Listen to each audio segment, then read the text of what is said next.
Hi കൂട്ടുകാരെ, എല്ലാവർക്കും ചെമ്പരത്തിയുടെ മറ്റൊരു പ്രൊമോ റിവ്യൂയിലേക്ക് സ്വാഗതം. നന്ദന എത്ര നിർബന്ധിച്ചിട്ടും ശിവരാമകൃഷ്ണൻ ഭക്ഷണം കഴിക്കാൻ കൂട്ടാക്കുന്നില്ല. അഖില വരാതെ ഭക്ഷണം കഴിക്കില്ല എന്ന് വാശി പിടിക്കുകയാണ് ശിവരാമകൃഷ്ണൻ. എന്നാൽ നന്ദന നിർബന്ധിച്ച് ഭക്ഷണം കഴിപ്പിക്കാൻ ശ്രമിക്കുകയാണ്. പക്ഷേ ശിവരാമകൃഷ്ണൻ കഴിക്കുന്നില്ല. അവസാനം അഖില ഇല്ലാത്തടുത്തുനിന്ന് ഞാൻ ഭക്ഷണം കഴിക്കില്ല എന്നും പറഞ്ഞ് ശിവരാമകൃഷ്ണൻ ഭക്ഷണമെല്ലാം തട്ടിത്തെറിപ്പിച്ചതിന് ശേഷം അവിടെ നിന്നും ഇറങ്ങുകയാണ്. അവിടെ നിന്നും ശിവരാമകൃഷ്ണൻ എത്തുന്നത് കല്യാണിയുടെയും ആനന്ദിൻ്റെയും അടുത്തേക്കാണ്. എന്നിട്ട് കല്യാണിയെയും ആനന്ദിൻ്റെയും തൃച്ചംബരത്തേക്ക് വരാൻ വിളിക്കുകയാണ് ശിവരാമകൃഷ്ണൻ. ഒരു തികഞ്ഞ ഭ്രാന്തനെ പോലെ പെരുമാറുകയാണ് ശിവരാമകൃഷ്ണൻ. അച്ഛൻ്റെ അവസ്ഥയിൽ വളരെയേറെ സങ്കടപ്പെട്ട് നിൽക്കുകയാണ് ആനന്ദ്.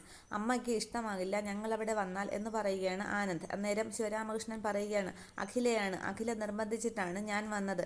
കല്യാണിയുടെ കൈപുണ്യത്തെക്കുറിച്ച് പറഞ്ഞാണ് അഖില എന്നെ പറഞ്ഞു വിട്ടത്. കല്യാണി ഭക്ഷണം ഉണ്ടാക്കിയാലേ ശരിയാവൂ എന്നൊക്കെ പറഞ്ഞ് വിളിക്കുകയാണ് ശിവരാമകൃഷ്ണൻ. എന്താ നിങ്ങൾ വരുന്നില്ലേ എന്ന് ചോദിക്കുകയാണ് വീണ്ടും ശിവരാമകൃഷ്ണൻ. വരാതെ നിൽക്കുന്ന ആനന്ദിനെയും കല്യാണിയെയും നോക്കിയിട്ട് കല്യാണിയുടെ കൈ പിടിച്ച് പുറത്തേക്ക് നടക്കുകയാണ് ശിവരാമകൃഷ്ണൻ. വാ വാ നമുക്ക് പോകാം എന്നൊക്കെ പറഞ്ഞ് കല്യാണിയെ വിളിച്ചുകൊണ്ട് പോവുകയാണ് ശിവരാമകൃഷ്ണൻ. ഇത്രയുമാണ് നാളത്തെ പ്രൊമോ. Okay, thank you.